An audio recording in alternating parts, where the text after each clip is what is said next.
ಒಂದ್ಸರಿ ಹೇಳ್ತೀರಾ? ಜೋರಾಗಿ ಹೇಳಿ ಸ್ವಲ್ಪ. ನಮೋ ಬುದ್ಧಾಯ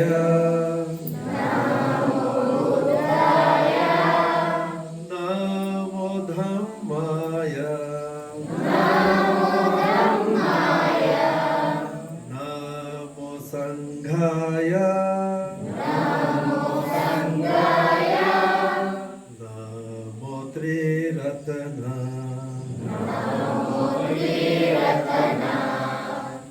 ಇವಾಗ ಜೊತೆಗೆ ಹೇಳ್ತೀರಾ? ಜೋರಾಗಿ ನನ್ನ ಜೊತೆ ಸ್ಪೀಡು ಅದೇ ದಾಟಿನಲ್ಲಿ ಹೇಳೋದು. ನಮೋ ಬುದ್ಧಾಯ ನಮೋ ಧಮ್ಮಾಯ ನಮೋ ಸಂಘಾಯ ನಮೋ ತ್ರಿರತ್ನ.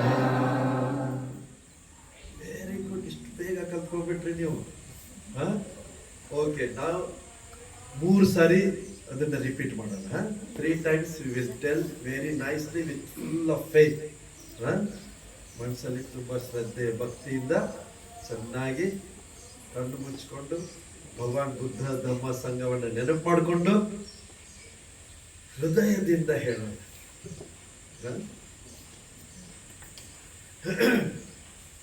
ಜೊತೆಗೆ ಹೇಳಿ. ನಮೋ ಬುದ್ಧಾಯ ನಮೋ ಧಮ್ಮಾಯ ನಮೋ ಸಂಘಾಯ ನಮೋ ತ್ರಿರತ್ನ. ನಮೋ ಬುದ್ಧಾಯ ನಮೋ ಧಮ್ಮಾಯ ನಮೋ ಸಂಘಾಯ ನಮೋ ತ್ರಿರತ್ನ. ನಮೋ ಬುದ್ಧಾಯ ನಮೋ ಧಮ್ಮಾಯ ನಮೋ ಸಂಘಾಯ ನಮೋ ತ್ರಿರತ್ನ.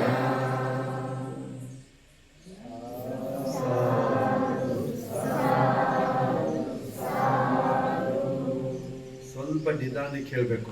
ಫಾಸ್ಟ್ ರನ್ ಮಾಡಬಾರ್ದು.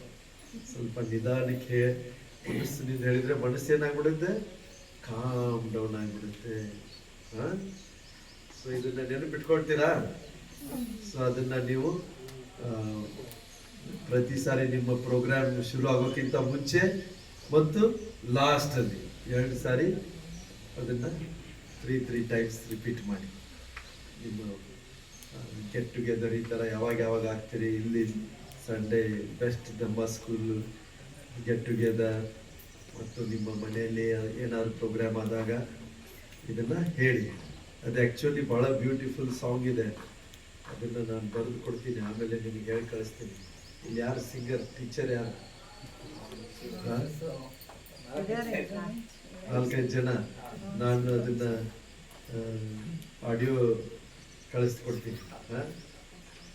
ನಮೋ ಬುದ್ಧಾಯ ನಮೋ ಧಮ್ಮಾಯ ನಮೋ ಸಂಘಾಯ ನಮೋ ತ್ರಿರತ್ನ.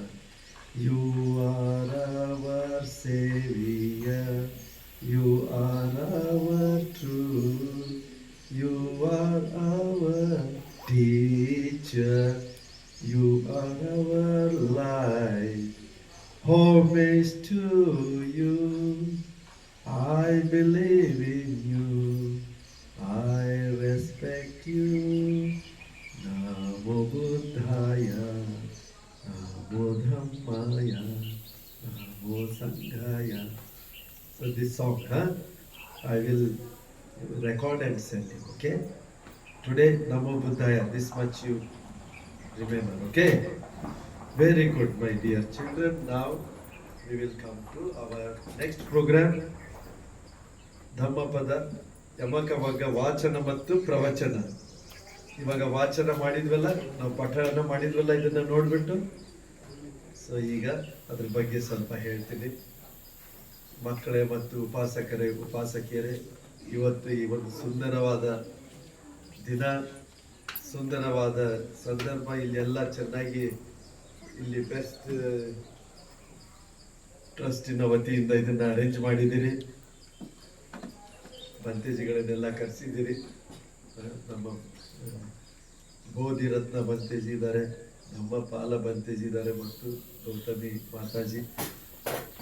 ನಿಮ್ಮ ಹೆಲ್ತ್ ಇವಾಗ ಸರಿಯಾಗಿದೆಯಾ? ನಿಮಗೆ ನಿಮ್ಮ ಹೆಲ್ತ್ ಇದಾದಾಗ ಪೂಜೆ ಎಲ್ಲ ಮಾಡಿದ್ವಿ, ಒಳ್ಳೆಯದಾಗಲಿ. ಇನ್ನು ಇವ್ರು ಬಂತೇಜಿ, ನಿಮ್ಮಲ್ಲ ಕಿತ್ತಿ ಬಂತೆ, ವಿಶುದ್ಧಶೀಲ ಬಂತೆ, ಸುಜಾತೋ ಬಂತೆ ಮತ್ತು ಧಮ್ಮಾಧಾರ ಬಂತೆ. ನಾವೆಲ್ಲ ಬೆಂಗಳೂರಿನಿಂದ ಬಂದಿದ್ದೀವಿ. ಬಂತೇಜಿ ಇಲ್ಲೇ ಮೈಸೂರು ಮಹಾಬೋಧಿಯಲ್ಲಿ ಇರ್ತಾರೆ. ಇಂಥ ಒಂದು ಸುಂದರವಾದ ಭವ್ಯ ಭಗವಾನ್ ಬುದ್ಧರ ಮೂರ್ತಿ ಇದೆ ಇಲ್ಲಿ. ಇದು ಯಾರ ಚಿತ್ರ ಗೊತ್ತಾ ನಿಮಗೆ? ಅಶೋಕ ಮಹಾರಾಜರು ಯಾವಾಗಿದ್ರು? ಭಗವಾನ್ ಬುದ್ಧರು 2600 ಇಯರ್ಸ್. ಅಶೋಕ್ ಮಹಾರಾಜರು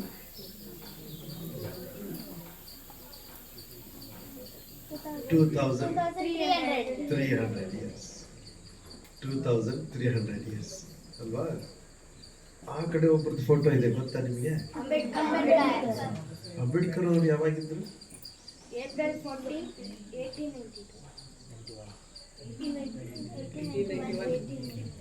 1891 ಏಪ್ರಿಲ್ 14 ಹುಟ್ಟಿದ್ದು, ಸರಿನಾ? ಆಮೇಲೆ ಡಿಸೆಂಬರ್ 6, 1956 ತೀರ್ಕೊಂಡಿದ್ದು. ಅದ್ರ ಮಧ್ಯೆ ಇನ್ನೊಂದು ಬಹಳ ಇಂಪಾರ್ಟೆಂಟ್ ಡೇಟ್ ಇದೆ, ಏನು ಗೊತ್ತಾ? ಅಕ್ಟೋಬರ್ 14, 1956 ತೀರ್ಕೊಳ್ಳೋಕ್ಕಿಂತ ಮುಂಚೆ ಬಾಬಾ ಸಾಹೇಬ್ ಅಂಬೇಡ್ಕರ್ ಅವ್ರು ಏನ್ ಮಾಡಿದ್ರು?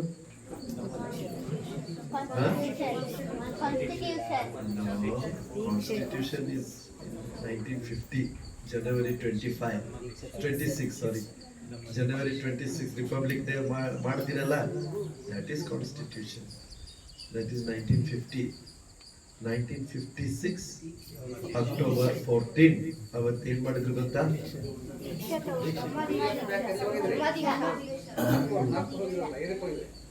ಧಮ್ಮ ದೀಕ್ಷಾ.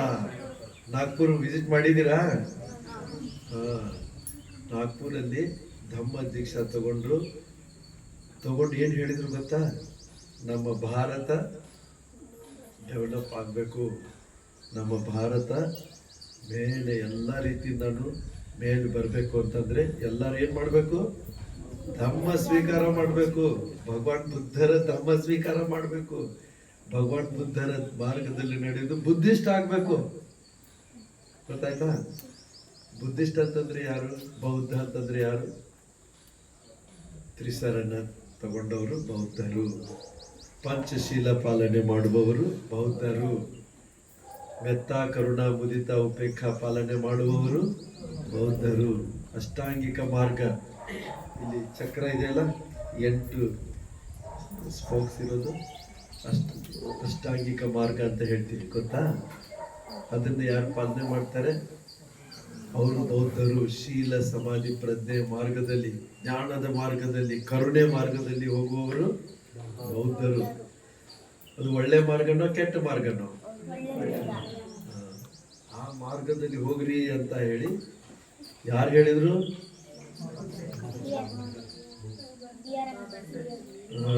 ಬಾಬಾ ಸಾಹೇಬ್ ಅಂಬೇಡ್ಕರ್ ಅವರು ಹೇಳಿದ್ರು. ನೆನಪಿಟ್ಕೊಳ್ಬೇಕಿದ್ದನ್ನು. ಯಾಕೆ ಇವತ್ತು ಅನೇಕರಿಗೆ ಧಮ್ಮ, ಭಗವಾನ್ ಬುದ್ಧರ ಹೆಸರು ಕೇಳ್ತಾ ಇದ್ದಾರೆ, ಭಗವಾನ್ ಬುದ್ಧರ ಧಮ್ಮ ಕೇಳೋದಕ್ಕೆ ಅವಕಾಶ ಆಗ್ತಾ ಇದೆ. ಯಾಕೆ ಆಗ್ತಾ ಇದೆ? ಅವ್ರು ಹೇಳಿರೋ ಕಾರಣದಿಂದನೇ ಆಗ್ತಾ ಇದೆ. ಅರ್ಥ ಆಯ್ತಾ? ಅವ್ರು ಹೇಳ್ದೆ ಹೋಗಿದ್ರೆ ಜನಗಳಿಗೆ ಗೊತ್ತಾಗ್ತಾ ಇರಲಿಲ್ಲ. ಅರ್ಥ ಆಯ್ತಾ? ಸೊ ಈಗ ನೋಡಿ, ಭಗವಾನ್ ಬುದ್ಧರು 2600 ವರ್ಷ ಹಿಂದೆ ಬೋಧಿಸಿದ್ರಲ್ಲ, ಆ ಬೋಧನೆಯನ್ನ ಕಾಪಾಡಿರೋರು ಅಶೋಕ್ ಮಹಾರಾಜರು. ತುಂಬಾ ಕೆಲಸ ಮಾಡಿದ್ರು. 84,000 ವಿಹಾರ, ಸ್ತೂಪ, ಬೋಧಿ ವೃಕ್ಷ ಕಟ್ಟಿದ್ರು. ಎಷ್ಟು? 84,000. ಎಲ್ಲಿಂದ ನಮ್ಮ ಭಾರತದಲ್ಲಿ ಹಿಡಿದು ಅಲ್ಲಿ ವೆಸ್ಟ್ ಗ್ರೀಸಿಂದ ಹಿಡಿದು ಈ ಕಡೆ ಚೈನಾ ಇಂದ ಹಿಡಿದು ಇಲ್ಲಿ ಸುವರ್ಣ ಭೂಮಿ ಅಂದರೆ ಬರ್ಮಾ, ಥಾಯ್ಲ್ಯಾಂಡ್ ಈ ಕಡೆ ಎಲ್ಲ ಇಷ್ಟೆಲ್ಲ ಏರಿಯಾದಲ್ಲಿ 84,000 ವಿಹಾರಗಳು. ಆ ವಿಹಾರದಲ್ಲಿ ಒಂದು ಸ್ತೂಪ ಮತ್ತು ಒಂದು ಬೋಧಿ ವೃಕ್ಷ, ಬೋಧಿ ಮಂಟಪ. ಅಲ್ಲಿ ಬೋಧಿ ವೃಕ್ಷದ ಸುತ್ತ ಕಟ್ತಾರಲ್ಲ ಕಟ್ಟೆ, ಆ ಥರ ಅಷ್ಟೊಂದು ಕಟ್ಟಿಸಿರೋ ದೊಡ್ಡ ಮನುಷ್ಯ ಅವರು. ಆ ರೀತಿ ಎಲ್ಲ ಮಾಡಿರೋದ್ರಿಂದ ಭಗವಾನ್ ಬುದ್ಧರ ಧಮ್ಮ ಉಳಿದುಕೊಂಡು ಬಂದಿದೆ. ಅವ್ರು ಅಷ್ಟೇ ಮಾಡಲಿಲ್ಲ, ಇನ್ನೂ ದೊಡ್ಡ ಕೆಲಸ ಮಾಡಿದ್ರು. 84,000 ಕಟ್ಟಿದ್ರಲ್ಲ, ಅದನ್ನೆಲ್ಲ ಕಟ್ಟಿ ಕುಳಿತುಕೊಂಡು ಯೋಚನೆ ಮಾಡ್ತಾ ಇದ್ರು ಅಶೋಕ ಮಹಾರಾಜ. ನನಗೇನು ಶಾಂತಿ ಸಿಗ್ತಾ ಇಲ್ವಲ್ಲ, ಇಷ್ಟೆಲ್ಲ ಒಳ್ಳೇದು ಮಾಡಿದ್ದೀನಿ, ಇಷ್ಟೆಲ್ಲ ಪುಣ್ಯ ಮಾಡಿದ್ದೀನಿ, ಇಷ್ಟೆಲ್ಲ ದಾನ ಕೊಟ್ಟಿದ್ದೀನಿ, ನನಗೆ ಇನ್ನೂ ಸಮಾಧಾನ ಆಗ್ತಾ ಇಲ್ವಲ್ಲ, ಇನ್ನೇನು ಮಾಡಬೇಕು ಅಂತ ಹೇಳಿ ಅವರ ಗುರುಗಳು ಯಾರಾಗಿದ್ರು ಗೊತ್ತಾ? ಮೊಗ್ಗಲಿ ಬುದ್ಧ ತಿಸ್ಸ ಭಂತೇಜಿ. ಯಾರು? ಅವ್ರು ದೊಡ್ಡ ಜ್ಞಾನಿಗಳು, ಅರ್ಹಂತರು. ಅವ್ರ ಹತ್ರ ಹೋಗಿ ನಮಸ್ಕಾರ ಮಾಡ್ತಾರೆ. ಅಶೋಕ ಮಹಾರಾಜ ಹೇಳ್ತಾರೆ, ಭಂತೇಜಿ ಅವರೇ, ನಾನು ಇಷ್ಟೆಲ್ಲ ಪುಣ್ಯ ಮಾಡಿದ್ದೀನಿ, 84,000 ವಿಹಾರ ಎಲ್ಲ ಕಟ್ಟಿಸಿ, ಸ್ತೂಪ ಕಟ್ಟಿಸಿ ಎಲ್ಲ ಮಾಡಿದ್ದೀನಿ, ಈ ಬೌದ್ಧ ಸಂಗಾಯನವನ್ನೆಲ್ಲ ಮಾಡಿದ್ದಾಯ್ತು, ಇದೆಲ್ಲ ಮಾಡಿ ನನ್ನ ಮನಸ್ಸಲ್ಲಿ ಇನ್ನೂ ಒಂದು ಸ್ವಲ್ಪ ಇದು ಆಗ್ತಾ ಇದೆ, ಅಸಮಾಧಾನ ಇದೆ ಅಂತ ಹೇಳಿದಾಗ ಭಗವಾನ್ ಭಂತೇಜಿಯವರು, ಮೊಗ್ಗಲಿ ಪುತ್ತತಿಸ್ಸ ಭಂತೇಜಿಯವರು ಏನು ಹೇಳಿದರು? ಓ ಮಹಾರಾಜ, ನೀನು ಇದೆಲ್ಲ ಮಾಡಿದೀಯಾ, ಎಲ್ಲ ಕಡೆ ಕಲ್ಲಿನಲ್ಲಿ ಕೆತ್ತಿಸಿದೀಯಾ, ವಿಹಾರ ಕಟ್ಟಿಸಿದ್ಯಾ, ಎಲ್ಲ ಮಾಡಿದೀಯಾ, ಆದರೆ ನಿನ್ನದು ಅಂತಕ್ಕಂಥ ಬಹಳ ಒಂದು ಪ್ರೀತಿಯ ವಸ್ತು ಅಥವಾ ವ್ಯಕ್ತಿ ಅಥವಾ ಏನಾದರೂ ನೀನು ಬುದ್ಧ ಶಾಸನಕ್ಕೆ ಏನಾದರೂ ದಾನ ಮಾಡಿದೀಯಾ? ಆವಾಗ ಯೋಚನೆ ಮಾಡಕ್ಕೆ ಶುರು ಮಾಡಿದ್ರು. ಏನು ಹೌದಲ್ವ, ನಾನು ಎಲ್ಲ ಮಾಡಿದ್ದೀನಿ, ನಾನು ರಾಜನಾಗಿದ್ದೀನಿ, ಆದ್ರಿಂದ ಇದನ್ನೆಲ್ಲ ಮಾಡೋದಕ್ಕೆ ಸಾಧ್ಯ ಆಯ್ತು. ಆದರೆ ನನ್ನದು ಅಂತಕ್ಕಂಥದ್ದು ಏನಿದೆ, ಏನು ಮಾಡಬೇಕಾಗಿತ್ತು, ಏನು ಮಾಡ್ಬೋದು ಭಂತೇಜಿಯವರೇ ಅಂತ ಕೇಳಿದಾಗ, ನೀನು ಎಲ್ಲ ಮಾಡಿದೀಯಾ, ಬುದ್ಧ ಶಾಸನ ಸೇವೆ ಯಾವಾಗ ಪರಿಪೂರ್ಣ ಆಗುತ್ತೆ ಅಂತಂದ್ರೆ ಭಿಕ್ಷು ಸಂಘಕ್ಕೆ ನೀನು ನಿನ್ನ ಮಗನನ್ನ ಕೊಡೋದಕ್ಕೆ ತಯಾರಿದೆಯಾ? ಅವಾಗ ಅಶೋಕ್ ಮಹಾರಾಜನ ಮಗ ಮಹಿಂದ, ರಾಜ್ಕುಮಾರ ಮಹಿಂದ ಗವರ್ನರ್ ಆಗಿದ್ರು. ಈ ಕಡೆ ಇಲ್ಲಿ ವಿದಿಶಾ, ಆ ಕಡೆ ಎಲ್ಲ ಅಲ್ಲೇ ನಿಂತಿರ್ತಾನೆ. ತಕ್ಷಣ ಓ, ನಾನು ಒಂದ್ ವೇಳೆ ಭಂತೇಜಿ ಆಗ್ಬಿಟ್ರೆ ನಮ್ಮ ತಂದೆಗೆ ಸಮಾಧಾನ ಆಗೋ ಥರ ಇತ್ತು ಅಂತಂದ್ರೆ ನಾನು ಭಂತೇಜಿ ಆಗ್ತೀನಿ ಅಂತ ಹೇಳ್ಬಿಟ್ಟು ತಕ್ಷಣ ಬಂದು ನಮಸ್ಕಾರ ಮಾಡಿ ಭಂತೇಜಿಯವ್ರಿಗೆ ಹೇಳ್ತಾನೆ, ಭಂತೇಜಿಯವರೇ, ನಾನು ಭಿಕ್ಷು ಆಗ್ತೀನಿ, ದಯಮಾಡಿ ನನಗೆ ದೀಕ್ಷೆ ಕೊಡಿ. ಆಗ ಭಂತೇಜಿಯವ್ರು ಹೇಳ್ತಾರೆ, ನಿಮ್ಮ ಅಪ್ಪ ಅಮ್ಮ ಅಶೋಕ್ ಮಹಾರಾಜ ತಯಾರಿದಾನ ಕೇಳಿ, ತಯಾರಿದ್ರೆ ಮಾಡೋದಿಕ್ಕೆ ಸಾಧ್ಯ, ಯಾಕೆ ತಂದೆ ತಾಯಿರು ಪರ್ಮಿಷನ್ ಕೊಡಬೇಕು. ಆವಾಗ ಅಶೋಕ್ ಮಹಾರಾಜ ಸಂತೋಷದಿಂದ ನಾನು ನನ್ನ ಮಗನನ್ನ ಭಿಕ್ಷು ಮಾಡಲಿಕ್ಕೆ ತಯಾರಿದ್ದೀನಿ ಅಂತ ಹೇಳ್ತಾನೆ. ಆವಾಗ ಮಹೇಂದ್ರ ರಾಜ್ಕುಮಾರ ಭಿಕ್ಷು ಆಗಲಿಕ್ಕೆ ತಯಾರಾಗ್ತಾರೆ. ಆವಾಗ ಸಂಘಮಿತ್ರ, ಅಶೋಕ್ ಮಹಾರಾಜನ ಮಗಳು ಸಂಘಮಿತ್ರ, ಕೇಳಿದಿರ ಈ ಹೆಸರು? ಅಶೋಕ್ ಮಹಾರಾಜನ ಮಗನ ಹೆಸರು ಮಹಿಂದ, ಮಗಳ ಹೆಸರು ಸಂಘಮಿತ್ರ. ಸಂಘಮಿತ್ರ ಬಂದ್ಬಿಟ್ಟು ಅವರು ನಮಸ್ಕಾರ ಮಾಡಿ ಹೇಳ್ತಾರೆ, ಓ ಭಂತೇಜಿ ಅವರೇ, ನಾನು ಭಿಕ್ಷುಣಿ ಆಗ್ತೀನಿ. ಅವಾಗ ಭಂತೇಜಿ ಹೇಳ್ತಾರೆ, ಮಹಾರಾಜರ ಪರ್ಮಿಷನ್ ಇದೆಯಾ? ಅಲ್ಲೇ ಅಲ್ಲೇ ಸಂಘಮಿತ್ರ ತಮ್ಮ ತಂದೆ ಅಶೋಕ್ ಮಹಾರಾಜನಿಗೆ ಕೇಳ್ತಾನೆ, ಓ ನಾನು ಭಿಕ್ಷುಣಿ ಆಗ್ಬೇಕಂತ ಇದ್ದೀನಿ ಅಪ್ಪ, ನನಗೆ ಪರ್ಮಿಷನ್ ಕೊಡಿ. ಅಶೋಕ್ ಮಹಾರಾಜ ಸಂತೋಷದಿಂದ ಸರಿ ನೀನು ಭಿಕ್ಷುಣಿ ಆಗುವಂತ ಪರ್ಮಿಷನ್ ಕೊಡ್ತಾನೆ.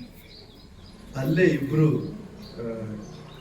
ಮಹೇಂದ್ರ ಮತ್ತು ಸಂಘಮಿತ್ರ ಇಬ್ಬರು ಪರ್ಮಿಷನ್ ಸಿಗುತ್ತೆ. ಮಹೇಂದ್ರ ಭಿಕ್ಷು ಆಗ್ತಾರೆ, ಸಂಘಮಿತ್ರ ಭಿಕ್ಷುಣಿ ಆಗ್ತಾರೆ. ಬಹಳ ಒಳ್ಳೆ ಜೀವನ ನಡೆಸಿ ಧಮ್ಮ ಓದಿ ಪ್ರಾಕ್ಟೀಸ್ ಮಾಡಿ ಇಬ್ರು ಅರ್ಹಂತರಾಗ್ಬಿಡ್ತಾರೆ. ಅರ್ಹಂತರು ಅಂತಂದ್ರೆ ಎಲ್ಲಕ್ಕಿಂತ ಮನಸ್ಸಿನ ಶ್ರೇಷ್ಠ ಸ್ಥಿತಿ, ಎಲ್ಲ ದುಃಖಗಳಿಂದ ಮುಕ್ತಿ, ಎಲ್ಲ ಕೆಟ್ಟತನಗಳಿಂದ ಮುಕ್ತಿ, ಎಲ್ಲ ಒಳ್ಳೆಯತನಗಳು ಪರಿಪೂರ್ಣ ಆಗಿರ್ತವೆ. ಗೊತ್ತಾಯ್ತಾ? ನಿಬ್ಬಾಣದ ಸುಖವನ್ನ ಪಡಿತಾರೆ, ನಿಬ್ಬಾಣದ ಎಕ್ಸ್ಪೀರಿಯನ್ಸ್ ಮಾಡ್ತಾರೆ. ಎಲ್ಲ ದುಃಖಗಳಿಂದ ಮುಕ್ತವಾದ ಸ್ಥಿತಿ ನಿಬ್ಬಾಣ. ಅದು ಬೋಧಿ ಜ್ಞಾನ ಪಡೆದ್ರೆ ಅದರ ಎಕ್ಸ್ಪೀರಿಯನ್ಸ್ ಆಗುತ್ತೆ. ಸೊ ಯಾರು ಅದನ್ನು ಪಡಿತಾರೆ ಅವರಿಗೆ ಅರ್ಹಂತ ಅಂತ ಹೇಳ್ತಾರೆ. ಸರಿನಾ? ಅಂತ ಅರ್ಹಂತರು ಬಹಳ purest of pure mind, holy person, real saintly person. ಸರಿನಾ? ಇಬ್ರು ಅರ್ಹಂತರಾಗ್ತಾರೆ. ಅವರಿಬ್ರು ಮೊದಲಿಗೆ ಮಹಾ ಅರ್ಹಂತ ಮಹಿಂದ ಬಂತೇಜಿ ಅವರಿಗೆ ಶ್ರೀಲಂಕಾಗೆ ಕಳಿಸ್ಕೊಡ್ತಾರೆ. ಅವರು ಶ್ರೀಲಂಕಾಗೆ ಹೋಗಿ ಅಲ್ಲಿ ಬೌದ್ಧ ಧರ್ಮವನ್ನ ಪ್ರತಿಷ್ಠಾಪನೆ ಮಾಡ್ತಾರೆ. ಆಮೇಲೆ ಅಲ್ಲಿ ಭಿಕ್ಷು ಸಂಘ ಇದೆಲ್ಲ ಆಗತ್ತೆ. ಅಲ್ಲಿ ಹೆಂಗಸರು ಕೇಳ್ಕೊಳ್ತಾರೆ, ನಾವು ಭಿಕ್ಷುಣಿಯರಾಗಬೇಕು ಅಂತ. ಆಗ ಶ್ರೀಲಂಕಾದಿಂದ ಮಹಾ ಅರ್ಹಂತ ಮಹಿಂದ ಬಂತೇಜಿ ಅವರು ಅಶೋಕ್ ಮಹಾರಾಜರಿಗೆ ಸಂದೇಶ ಕಳಿಸ್ತಾರೆ, ಇಲ್ಲಿ ಭಿಕ್ಷುಣಿ ಆಗ್ಲಿಕ್ಕೆ ರಿಕ್ವೆಸ್ಟ್ ಮಾಡ್ಕೊಳ್ತಾ ಇದ್ದಾರೆ, ಭಿಕ್ಷುಣಿಯರನ್ನ ಕಳಿಸ್ಕೊಡಿ ಅಂತ. ಆಗ ಸಂಘಮಿತ್ರ ಅವರನ್ನ ಕಳಿಸ್ಕೊಡ್ತಾರೆ. ಬೋಧಿ ವೃಕ್ಷ ಇದೆಯಲ್ಲ ಬುದ್ಧಗಯೆಯಲ್ಲಿ ಯಾವ ಮರದ ಕೆಳಗಡೆ ಬೋಧಿಸತ್ತ ಸಿದ್ಧಾರ್ಥ ಬುದ್ಧರಾದ್ರಲ್ಲ, ಆ ಗಿಡಕ್ಕೆ ಬೋಧಿ ವೃಕ್ಷ ಅಂತ ಹೆಸರು. ಆ ಬೋಧಿ ವೃಕ್ಷದ ಸಸಿಯನ್ನ ಕಳಿಸ್ಕೊಡ್ತಾರೆ ಶ್ರೀಲಂಕಾಗೆ. ಸಂಘಮಿತ್ರ ಅವರು ಮಹಾ ಅರ್ಹಂತ ಥೇರಿ ಅವರದನ್ನ ತೆಗೆದುಕೊಂಡು ಹೋಗಿ ಶ್ರೀಲಂಕಾದಲ್ಲಿ ಅನುರಾಧಪುರದಲ್ಲಿ ಅಲ್ಲಿ ನೆಡ್ತಾರೆ. ಆ ಮರ ಇವತ್ತಿಗೂ ಇದೆ. 200-300 ವರ್ಷಗಳಿಂದ ಅಷ್ಟು ಹಳೆಯ ಮರ, ಡಾಕ್ಯುಮೆಂಟೆಡ್. ಅವತ್ತಿನಿಂದ ಇಲ್ಲಿವರೆಗೂ ಪೂಜೆ ಮಾಡ್ತಾ ಒಂದು ದಿನನೂ ಬಿಡದೆ ಅದನ್ನು ಕಾಪಾಡಿಕೊಂಡು ಬಂದಿರುವ ಒಂದೇ ಒಂದು ಮರ ಇಡೀ ಜಗತ್ತಿನಲ್ಲಿ ರೆಕಾರ್ಡಲ್ಲಿ ಇರೋದು ಅಂದ್ರೆ ಈ ಬೋಧಿ ವೃಕ್ಷ. ಗೊತ್ತಾಯ್ತಾ? ಅಂತ ಒಂದು ಸೇವೆಯನ್ನ ಮಾಡಿರ್ತಕ್ಕಂಥ ಅಶೋಕ ಮಹಾರಾಜ. ಇನ್ನು ನಮ್ಮ ಕಾಲದಲ್ಲಿ ಈಗ ಇತ್ತೀಚೆಗೆ ಈ ಬುದ್ಧ ಧರ್ಮವನ್ನು ಮತ್ತೆ ಪುನರ್ ಸ್ಥಾಪನೆ ಮಾಡಿರ್ತಕ್ಕಂಥ ಬಾಬಾ ಸಾಹೇಬ್ ಅಂಬೇಡ್ಕರ್ ಅವರು, ಇವರೆಲ್ಲ ಸ್ಫೂರ್ತಿ ಅಲ್ವಾ? ಇವರೆಲ್ಲ ದೊಡ್ಡ ಮಾರ್ಗದರ್ಶನ ಈ ವಿಶೇಷವಾಗಿ ಗೃಹಸ್ಥರಿಗೆ. ಆದ್ದರಿಂದ ಶ್ರದ್ಧೆ ಭಕ್ತಿಯಿಂದ ಅವರ ಮಾರ್ಗದರ್ಶನದಲ್ಲಿ ನಡೆಯಿರಿ. ಅವರ ಮಾರ್ಗದರ್ಶನ ಬಹಳ ಸಿಂಪಲ್. ಬುದ್ಧರ ಹತ್ರ ಹೋಗ್ರಿ, ಬುದ್ಧರ ಧಮ್ಮ ಫಾಲೋ ಮಾಡಿ, ಮುಗಿದೋಯ್ತಷ್ಟೇ. ಮತ್ತಿನ್ನೇನಿಲ್ಲ, ಅಷ್ಟೇ ಮಾಡ್ಬೇಕಾಗಿರೋದು. ಅದೇ ಮಾಡ್ತಾ ಇಲ್ಲ ಅನೇಕ ಜನ. ಆದ್ರೆ ಇಲ್ಲಿ ಮೈಸೂರಲ್ಲಿ ನೀವೆಲ್ಲ ಇದನ್ನ ಮಾಡ್ತಾ ಇದ್ದೀರಿ, ಅನೇಕರಿಗೆ ಸ್ಫೂರ್ತಿಯನ್ನು ಕೊಡ್ತಾ ಇದ್ದೀರಿ. ಇದು ಒಂದು ಬಹಳ ದೊಡ್ಡ ಬುದ್ಧ ಶಾಸನಕ್ಕೆ ನೀವು ಮಾಡ್ತಾ ಇರೋ ದೊಡ್ಡ ಕಾಣಿಕೆ, ದೊಡ್ಡ ಸೇವೆ. ಇದು ನಿಮ್ಮ ಮಕ್ಕಳು ಮುಂದೆ, ಈ ಎಲ್ಲ ಮಕ್ಕಳು ಇನ್ನೂ ಗಟ್ಟಿಯಾಗಿ, ನಿಮ್ಮ ಅಪ್ಪ ಅಮ್ಮ ಇವಾಗ ಎಷ್ಟು ನಿಮಗೆ ಬುದ್ಧ ಧರ್ಮ ಹೇಳ್ಕೊಟ್ಟಿದ್ದಾರಲ್ಲ, ಇದಕ್ಕಿಂತ 10 ಪಟ್ಟು ಜಾಸ್ತಿ ನೀವು ಕಲ್ತ್ಕೋಬೇಕು. ಅವ್ರಿಗೇನು ಗೊತ್ತಿರಲಿಲ್ಲ, ಅಂತ ಪರಿಸ್ಥಿತಿನಲ್ಲಿ ತಿಳಿದುಕೊಂಡು ಕಲ್ತ್ಕೊಂಡಿದ್ದಾರೆ. ಇವಾಗ ನೀವು ಕಣ್ಣು ತೆಗೆದ್ರೆ ಬುದ್ಧರ ಫೋಟೋ ಎಲ್ಲಿ ನೋಡಿದ್ರು ಅಲ್ಲಿ ನಿಮ್ಮ ಮನೆಯಲ್ಲಿ ಅಲ್ವಾ? ಅಷ್ಟು ಎಲ್ಲ ವ್ಯವಸ್ಥೆ ಮಾಡಿಕೊಟ್ಟಿದ್ದಾರೆ. ಸೊ ನೀವು 10 ಪಟ್ಟು ಜಾಸ್ತಿ ಧಮ್ಮದೂತರಾಗಬೇಕು. ಧಮ್ಮದೂತ ಅಂದ್ರೆ ಭಗವಾನ್ ಬುದ್ಧರ ಸಂದೇಶ ಜನಗಳಿಗೆ ಹೇಳೋ ಥರ ಮಾಡಬೇಕು. ಅದಕ್ಕೆ ಚೆನ್ನಾಗಿ ಕಲ್ತ್ಕೊಳ್ಳಿ. ನಿಮ್ಮ ಫ್ಯಾಮಿಲಿಯಲ್ಲಿ ಹೇಳಿ, ರಿಲೇಟಿವ್ಸ್ಗೆ ಹೇಳಿ, ಫ್ರೆಂಡ್ಸ್ಗೆ ಹೇಳಿ ಅಲ್ವಾ, ಸ್ಕೂಲಲ್ಲಿ ಹೇಳಿ.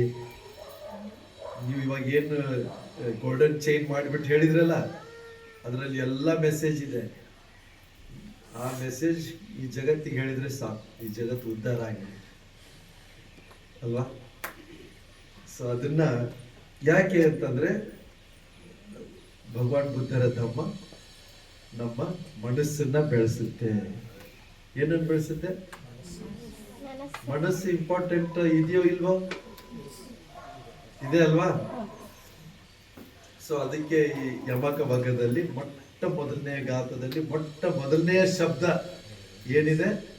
ಮನಸ್ಸು. ಮನೋಪುಬ್ಬಂಗಮ ಧಮ್ಮ. ಹೇಳಿ ಅದನ್ನು. ಮನೋ ಅಂದ್ರೆ ಮನಸ್ಸು ಅಲ್ವಾ? ಬೇರೆ ಬೇರೆ ಧರ್ಮಗಳು, ಧರ್ಮ ಗ್ರಂಥಗಳು ಯಾವುದೇ ಶುರು ಆದ್ರೂ ಎಲ್ಲಿಂದ ಶುರು ಆಗ್ತವೆ?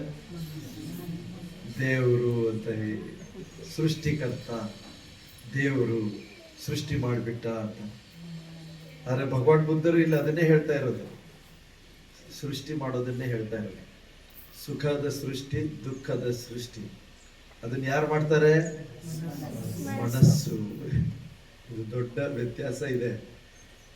ಭಗವಾನ್ ಬುದ್ಧರು ಯಾರು ಸೃಷ್ಟಿಕರ್ತ ಅಂತ ಹೇಳ್ತಾರೆ? ಮನಸ್ಸು. ಮನೋಸೆಟ್ಟ ಮನೋಮಯ, ಎಲ್ಲವೂ ಮನಸ್ಸಿನಿಂದಾನೇ ಆಗಿದೆ. ಮನಸ್ಸೇ ಎಲ್ಲದಕ್ಕೂ ಮುಂದೆ ಓಡುತ್ತೆ. ಎಲ್ಲದಕ್ಕೂ ಮನಸ್ಸೇ ಮುಂದೆ, ಎಲ್ಲದಕ್ಕೂ ಮನಸ್ಸೇ ಮೂಲ. ಅವುಗಳ ಮುಂದಾಳು ಮನಸ್ಸಿನಿಂದಲೇ ಎಲ್ಲವೂ ನಿರ್ಮಿತಿ, ಎಲ್ಲವೂ ಮನಸ್ಸಿನಿಂದ ನಿರ್ಮಾಣ ಆಗಿವೆ. ನೋಡಿ ಇದು ಎಷ್ಟು ಇಂಪಾರ್ಟೆಂಟ್. ಒಂದ್ ವೇಳೆ ಕೆಟ್ಟ ಮನಸ್ಸಿನಿಂದ ನಿಮಗೆ ಕೋಪ, ಅಸೂಯೆ, ಲೋಭ, ಕೆಟ್ಟ ಮನಸ್ಸಿನಿಂದ ನೀವು ಯೋಚನೆ ಮಾಡಿದ್ರೆ ಏನಾಗುತ್ತೆ?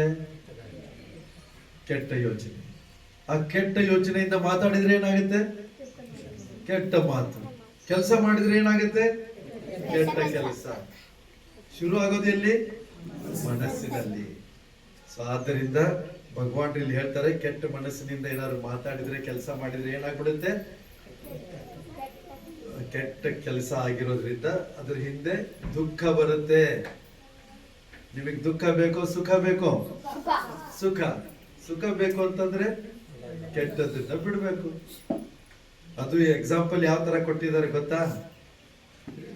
ಎತ್ತಿನ ಬಂಡಿ ಈಗಿನ ಕಾಲದಲ್ಲಿ ಕಾಣಿಸುತ್ತೆ ಇಲ್ಲ ಎಲ್ಲಾದ್ರು? ನೋಡಿದೀರಾ ನಿಮ್ಮ ಮಕ್ಕಳು? ಬುಲಕ್ ಕಾರ್ಟ್ ನೋಡಿದೀರಾ ಎಲ್ಲಾದ್ರು? ಅಥವಾ ಇದು ಕುದುರೆ ಗಾಡಿ ನೋಡಿದೀರಾ? ಕುದುರೆ ಓಡ್ತಾ ಇರುತ್ತೆ, ಅದ್ರ ಹಿಂದೆ ಅದು ಗಾಡಿ ಚಕ್ರಗಳು ಓಡ್ತಾ ಇರ್ತವೆ ಅಲ್ವಾ? ಆ ಕುದುರೆ ಎಲ್ಲೆಲ್ಲಿ ಹೋಗುತ್ತೋ ಅದ್ರ ಹಿಂದೆ ಚಕ್ರ ಹೋಗುತ್ತೆ ಅಲ್ವಾ? ಅದೇ ರೀತಿ ನೀವೆಲ್ಲೇ ಹೋಗಿ ನಿಮ್ಮ ಹಿಂದೆ ದುಃಖ ಬರ್ತಾ ಇರುತ್ತೆ. ಯಾವಾಗ ಬರುತ್ತೆ ದುಃಖ? ಒಂದೊಳ್ಳೆ ಕೆಟ್ಟ ಯೋಚನೆ, ಕೆಟ್ಟ ಮಾತು, ಕೆಟ್ಟ ಕೆಲಸ ಮಾಡಿದ್ರೆ. ಅದೇ ರೀತಿ ಎರಡನೇ ಗಾಥೆಯಲ್ಲಿ ಅದರ ಉಲ್ಟಾ ಹೇಳ್ತಾರೆ. ಮನೋಪುಬ್ಬಂಗಮ ಧಮ್ಮ ಮನೋಸೆಟ್ಟ ಮನೋಮಯ ಮನಸಾಚೆ ಪಸನ್ನೇನ. ಒಳ್ಳೆಯ ಮನಸ್ಸಿನಿಂದ ಒಂದ್ ವೇಳೆ ಮಾತಾಡಿದ್ರೆ ಅಥವಾ ಕೆಲಸ ಮಾಡಿದ್ರೆ ತಥೋ ನಂಗೆ ಸುಖ ಮನ್ವೇತಿ. ಅವ್ರ ಹಿಂದೆ ಏನ್ ಬರುತ್ತೆ? ಸುಖ ಸುಖ ಸುಖ ಸುಖ ಸುಖ. ಯಾವ ತರ ಸುಖ ಬರುತ್ತೆ? ಛಾಯಾವ ಅನಪಾಯಿನಿ. ನೆರಳಿದೆಯಲ್ಲ, ನಿಮ್ ನೆರಳು ಬೀಳುತ್ತಲ್ಲ, ಬಿಸಿಲಿದ್ರೆ ನೆರಳು ಬರುತ್ತಲ್ಲ ನಿಮ್ ಜೊತೆ, ನಿಮ್ ನೆರಳು ಪಕ್ಕದಲ್ಲಿ ಇರುತ್ತೆ. ನೀವು ಓಡಿದ್ರೆ ಏನಾಗುತ್ತೆ? ನೆರಳು ಓಡುತ್ತೆ. ನಿಮ್ಮನ್ನ ಬಿಟ್ಟು ನೆರಳು ಇರುತ್ತಾ? ನೀವಿಲ್ಲಿ ನಿಮ್ ನೆರಳು ಅಲ್ಲಿ ಆ ತರ ಇರುತ್ತಾ? ಹಾಗೆ ಜೊತೆಗೆ ಇರುತ್ತೆ. ಅದೇ ತರ ಸುಖ ಕೂಡ ನಿಮ್ ಜೊತೆ ಯಾವಾಗ್ಲೂ ಇರುತ್ತೆ. ನೋಡಿ, ಇದು ಧಮ್ಮ ಪದದಲ್ಲಿ ಇದು ಹೇಳಿರೋದು. ಇವಾಗ ನಾನು 2 ಗಾಥೆ ಹೇಳಿದೆ. ಈ ತರ ಎಷ್ಟು ಗಾಥೆಗಳಿದೆ ಧಮ್ಮ ಪದದಲ್ಲಿ? 426, 23, 423 ಗಾಥೆಗಳು, 26 ಚಾಪ್ಟರ್ಸ್ ಇವೆ. ಕನ್ಫ್ಯೂಸ್ ಮಾಡ್ಕೋಬೇಡಿ. 26 ಚಾಪ್ಟರ್ಸ್ ಅಲ್ಲಿ 423 ಗಾಥೆಗಳಿವೆ. ಇವಾಗ ಈ ದುಃಖ ಬರೀ ಇವಾಗಷ್ಟೇ ಬರುತ್ತೆ ಅಂತ ಅಲ್ಲ. ಈ ಭಗವಾನ್ ಬುದ್ಧರು ಇದನ್ನ ಹೇಳಿದ್ರಲ್ಲ, ಒಬ್ರು ಚಕ್ಕುಪಾಲ ಅಂತ ಒಬ್ರು ಬಂತೇಜಿ ಇದ್ರು. ಚಕ್ಕುಪಾಲ ಬಂತೇಜಿ ಅವ್ರು ಏನ್ ಮಾಡ್ತಾ ಇದ್ರು? ಅವರು ಬಹಳ ಒಂದು ಸ್ವಾರಸ್ಯಕರವಾಗಿ ಇದು ಘಟನೆ ಆಯ್ತು. ಅದಾದ್ಮೇಲೆ ಅವರು ಬಂತೇಜಿ ಆದ್ರು. ಬಂತೇಜಿ ಆಗಿ ಅವ್ರು ಏನ್ ಮಾಡ್ತಾ ಇದ್ರು? ಧ್ಯಾನ ಮಾಡ್ತಾ ಮಾಡ್ತಾ ಮಾಡ್ತಾ ಅರಹಂತರಾದ್ರು. ಅರಹಂತರ ಅಂದ್ರೆ ಹೇಳಿದ್ನೆಲ್ಲ ಇವಾಗ ತಾನೆ. ಅರಹಂತರ ಅಂದ್ರೆ ಯಾರು? ಬೋಧಿ ಪಡೆದ ಪರಿಶುದ್ಧ ಸ್ಥಿತಿಯನ್ನ ಪಡೆದವರು, ನಿಬ್ಬಾಣ ಸ್ಥಿತಿಯನ್ನ ಪಡೆದವರು. ಆದ್ರೆ ಏನಾಯ್ತು ಗೊತ್ತಾ ಅವ್ರಿಗೆ? ಅವ್ರ ಅರ್ಹಂತರಾದ್ರಲ್ಲ, ಅದೇ ಕ್ಷಣದಲ್ಲಿ ಅವರ ಕಣ್ಣುಗಳು ಹೋಗ್ಬಿಟ್ವು, ಕುರುಡರಾಗ್ಬಿಟ್ರು. ಗೊತ್ತಾಯ್ತಾ? ಸೊ ಅವರು ಕುರುಡರಾದ್ರು, ಆದ್ರೆ ಅವ್ರ ಮನಸ್ಸಲ್ಲಿ ಏನು ದುಃಖ ಏನಿಲ್ಲ. ಯಾಕೆ? ಅರ್ಹಂತರಾದ್ಮೇಲೆ ದುಃಖದ ಎಲ್ಲ. ಸೊ ಅವ್ರು ಏನ್ ಮಾಡ್ತಾ ಇದ್ರು? ಒಂದು ದಿನ ಧ್ಯಾನ ಮಾಡ್ತಾ ಇದ್ರು, ಬೆಳಿಗ್ಗೆ. ನಿನ್ನೆ ಮಳೆ ಆಯ್ತಲ್ಲ, ಆ ರೀತಿ ಮಳೆ ಆಗಿತ್ತು ರಾತ್ರಿ.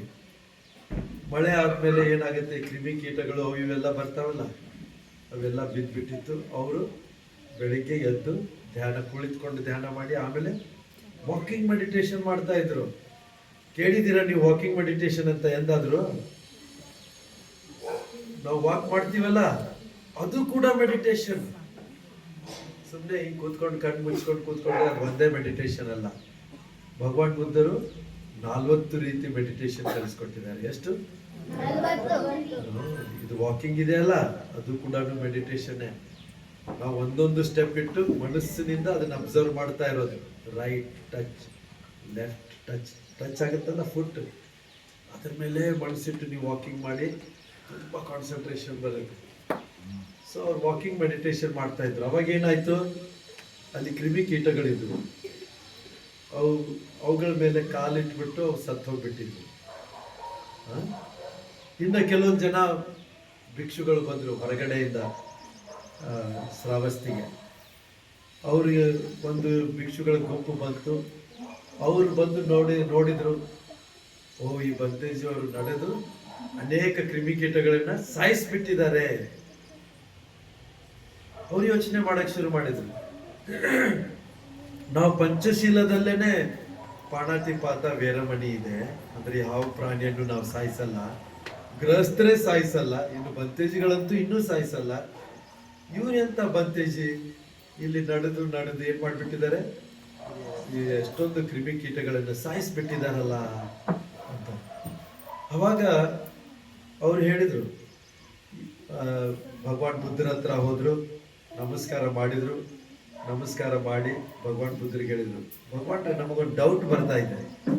ಏನ್ ಡೌಟ್ ಇದೆ?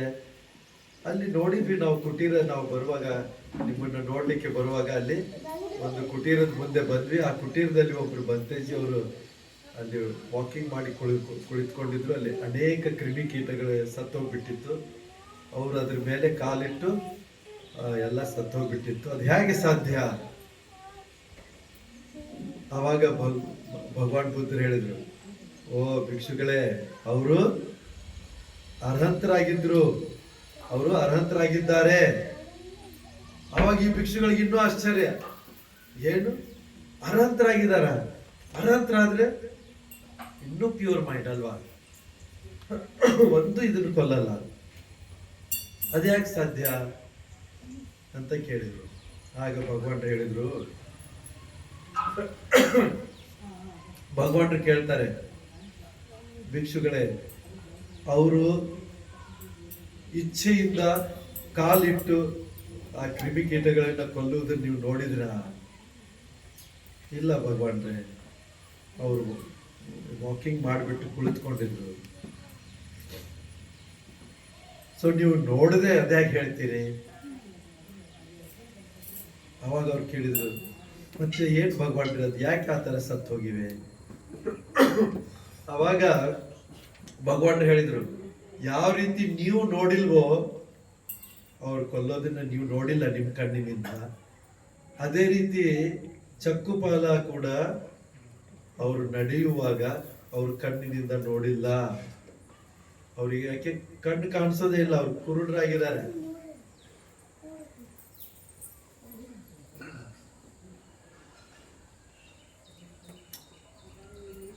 ಕಣ್ಣಿಗೆ ಕಾಣಿಸಿದ್ರೆ ನಾವು ಉಳಿಸ್ಬೋದು, ಕಣ್ಣಿಗೆ ಕಾಣಿಸೇ ಇಲ್ಲ ಅಂತಂದ್ರೆ ನಮ್ಮ ಮನಸ್ಸಿನಲ್ಲಿ ಸಾಯಿಸುವ ಇಚ್ಛೆ ಇಲ್ಲ ಅಲ್ವಾ?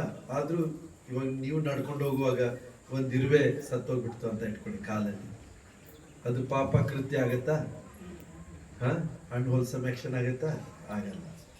ಯಾಕೆ? ನಿಮ್ದು ಇಂಟೆನ್ಷನ್ ಇಲ್ಲ, ಕೊಲ್ಬೇಕು ಅಂತ ಮನಸ್ಸಿಲ್ಲ, ಗೊತ್ತಿಲ್ಲ ಅಲ್ವಾ? ಆ ರೀತಿ ಭಗವಾನ್ ಬುದ್ಧರು ಹೇಳಿದ್ರು. ಅವಾಗ ಅವ್ರಿಗೆಲ್ಲ ಭಿಕ್ಷುಗಳಿಗೆ ಆಶ್ಚರ್ಯ ಆಯ್ತು. ಮತ್ತೆ ಭಗವಾನ್ರೆ, ಇವ್ರು ಇಂಥ ದೊಡ್ಡ ಅರ್ಹಂತರಾಗಿದ್ದಾರೆ, ಇವರಿಗೆ ಕಣ್ಣು ಯಾಕಿಲ್ಲ ಅಂತ ಕೇಳಿದ್ರು. ಆಗ ಭಗವಾನ್ ಬುದ್ಧರು ಹೇಳಿದ್ರು, ಹಿಂದಿನ ಒಂದು ಅವರ ಹಿಂದಿನ ಜನ್ಮದಲ್ಲಿ ಅವ್ರೇನಾಗಿದ್ರು? ಡಾಕ್ಟರ್ ಆಗಿದ್ರು. ಯಾವ ಡಾಕ್ಟರ್ ಆಗಿದ್ರು? ಕಣ್ಣಿನ ಡಾಕ್ಟರ್ ಆಗಿದ್ರು. ಕಣ್ಣಿನ ಡಾಕ್ಟರ್ ಆಗಿ ಕಣ್ಣನ್ನ ಸರಿ ಮಾಡ್ತಾ ಇದ್ರು. ಸೊ ಅವ್ರ ಹತ್ರ ಒಬ್ಬ ಮಹಿಳೆ ಬಂದ್ಲು. ಅವಳ ಕಣ್ಣು ಕೆಟ್ಟು ಹೋಗ್ತಾ ಇತ್ತು, ತುಂಬಾ ಕೆಟ್ಟು ಹೋಗ್ಬಿಟ್ಟಿತ್ತು. ಸೊ ಅವಳು ಏನ್ ಹೇಳಿದ್ಲು? ಡಾಕ್ಟ್ರೇ, ನೀವು ಕಣ್ಣನ್ನ ಸರಿ ಮಾಡಿ, ನಾನು ಜೀವನ ಪರ್ಯಂತ ನಾನು ನಿಮ್ಮ ಸೇವಕಿಯಾಗಿ ನಿಮ್ಮ ಮನೆ, ನಿಮ್ಮ ಪ್ರಾಪರ್ಟಿಯಲ್ಲಿ ನಾನು ಕೆಲಸ ಮಾಡಿಕೊಂಡು ಇರ್ತೀನಿ, ನನ್ನ ಕಣ್ಣುಗಳನ್ನ ಸರಿ ಮಾಡಿ ಅಂತ ಡಾಕ್ಟ್ರಿಗೆ ಕೇಳ್ಕೊಂಡ್ರು. ಆಗ ಡಾಕ್ಟರ್ ಇರೋದ್ರಿಂದ ಕೇಳ್ಕೊಳ್ಳಿ ಬಿಡ್ಲಿ, ಮೆಡಿಸಿನ್ ಅಂತೂ ಕೊಡ್ತಾರೆ. ಸೊ ಅವ್ರು ಒಳ್ಳೆ ಮೆಡಿಸಿನ್ ಕೊಟ್ರು. ಕೊಟ್ಟ ಮೇಲೆ ಏನಾಯ್ತು? ದಿನದಿಂದ ದಿನ ಸರಿ ಹೋಗ್ತಾ ಬಂತು ಕಣ್ಣು. ಯಾವಾಗ ಅದು ಸರಿ ಹೋಗ್ತಾ ಬಂತು, ಈ ಮಹಿಳೆ ಮನಸ್ಸಲ್ಲಿ ಬಂತು. ಏನ್ ಬಂತು? ಓ, ನಾನು ವಚನ ಕೊಟ್ಬಿಟ್ಟಿದ್ದೀನಿ, ಒಂದ್ ವೇಳೆ ಕಣ್ಣು ಸರಿಯಾಗ್ಬಿಟ್ರೆ ನಾನು ಸೇವಕಿಯಾಗಿ ಇರ್ತೀನಿ ಅಂತ ವಚನ ಕೊಟ್ಟಿದ್ದೀನಿ. ಆದ್ರೆ ನನಗೆ ಸೇವಕಿಯಾಗಿರೋದಕ್ಕೆ ಇಷ್ಟ ಇಲ್ಲ ಅಂತ ಹೇಳ್ಬಿಟ್ಟು ನೆಕ್ಸ್ಟ್ ಟೈಮ್ ಡಾಕ್ಟರ್ ಹತ್ರ ಹೋದಾಗ ಡಾಕ್ಟರ್ ಕೇಳಿದ್ರು, ಹೇಗಿದೆ ಅಮ್ಮ ನಿನ್ ಕಣ್ಣು ಅಂತ. ಅವಾಗ ಅವಳು ಸುಳ್ಳು ಹೇಳಿದ್ಲು. ಏನ್ ಹೇಳಿದ್ಲು? ಡಾಕ್ಟ್ರೇ, ಇನ್ನೂ ಕೆಟ್ಟು ಹೋಗ್ತಾ ಇದೆ ಕಣ್ಣು ಅಂತ. ಆದ್ರೆ ಡಾಕ್ಟ್ರಿಗೆ ಗೊತ್ತು ಅವಳು ಸುಳ್ಳು ಹೇಳ್ತಾ ಇದ್ದಾಳೆ ಅಂತ. ಅವಳ ಕಣ್ಣು ಚೆನ್ನಾಗಿ ಆಗ್ತಾ ಇದೆ ಅಂತಾನು ಗೊತ್ತು, ಅವಳು ಸುಳ್ಳು ಹೇಳ್ತಾ ಇದ್ದಾಳೆ ಅಂತಾನು ಗೊತ್ತು. ಸೊ ಡಾಕ್ಟ್ರಿಗೆ ಕೋಪ ಬಂದ್ಬಿಡ್ತು. ಡಾಕ್ಟ್ರ್ ಏನ್ ಮಾಡಿದ್ರು? ಸರಿಯಮ್ಮ, ನಿನ್ ಕಣ್ಣು ಕೆಟ್ಟು ಹೋಗ್ತಾ ಇದೆಯಲ್ಲ, ಈ ಔಷಧಿ ತಗೋ, ಇದು ತಗೊಂಡು ಮತ್ತೆ ಮುಂದಿನ ವಾರ ಬಾ, ನೋಡ್ತೀನಿ ಅಂತ ಹೇಳಿ. ಅದು ಯಾವ ಥರ ಔಷಧಿ ಕೊಟ್ಟಿದ್ರು ಅಂತಂದ್ರೆ, ನಿಜವಾಗಿಯೂ ಕಣ್ಣು ಸಂಪೂರ್ಣವಾಗಿ ಕೆಟ್ಟು ಹೋಗಬೇಕು ಆ ರೀತಿ. ಸೊ ಅವಳು ಹೋಗ್ಬಿಟ್ಟು ಕಣ್ಣಿಗೆ ಔಷಧಿ ಹಚ್ಕೊಂಡು ಒಂದು ವಾರದಲ್ಲಿ ಅವಳ ಕಣ್ಣೇನಾಗ್ಬಿಡ್ತು? ಸಂಪೂರ್ಣ ಕೆಟ್ಟು ಹೋಗ್ಬಿಟ್ಟು ಅಂಧ ಆಗ್ಬಿಟ್ಲು, ಕುರುಡ ಆಗ್ಬಿಟ್ಲು. ಇದು ಒಂದು ದೊಡ್ಡ ಕಮ್ಮ ತಾನೆ? ಇದೊಂದು ದೊಡ್ಡ ಅಕುಶಲ ಕಮ್ಮ. ಅಕುಶಲ ಕಮ್ಮ ಅಂದ್ರೆ ಕೆಟ್ಟ ಕರ್ಮ, ಕೆಟ್ಟ ಕೆಲಸ. ಅದು ಏನು ಇಂಟೆನ್ಷನಲಿ, ಆ ಡಾಕ್ಟರ್ ಏನ್ ಮಾಡಿದ್ರು? ಇಂಟೆನ್ಷನಲಿ ಅವಳ ಕಣ್ಣನ್ನ ಕುರುಡು ಮಾಡಿಬಿಟ್ರು. ಸೊ ಅದರ ಫಲ ಏನಾಯ್ತು? ಅನೇಕ ಹುಟ್ಟುಗಳಲ್ಲಿ ಅವ್ರ ಕಣ್ಣು ಹೋಗ್ತಾ ಇತ್ತು. ಈಗ ಈ ಜನ್ಮದಲ್ಲಿ ಅವರು ಚಕ್ಕುಪಾಲಾಗಿ ಹುಟ್ಟಿದ್ರು, ಚಕ್ಕುಪಾಲಾಗಿ ಬಂತೇಜಿನೂ ಆದ್ರು.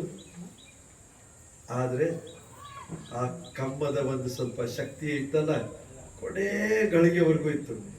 ಅವರು ಅರ್ಹಂತರಾದ್ರು ಅದೇ ಕ್ಷಣದಲ್ಲಿ ಆ ಕಮ್ಮದ ಕೊನೆಯ ಫಲವು ಬಂದ್ಬಿಡ್ತು. ಆದ್ರಿಂದ ಅವರು ಕುರುಡಾಗಿದ್ರು. ಸರಿನಾ? ಸೊ ಅವಾಗ ಭಗವಾನ್ ಬುದ್ಧರು ಇದನ್ನ ಹೇಳ್ತಾರೆ, ಎಲ್ಲದಕ್ಕೂ ಮನಸ್ಸೇ ಮೊದಲು ಓಡುತ್ತೆ. ಅವ್ರ ಇಂಟೆನ್ಷನ್ ಇತ್ತಲ್ಲ ಕುರುಡು ಮಾಡ್ಬೇಕು ಆ ಮಹಿಳೆಗೆ ಅಂತ.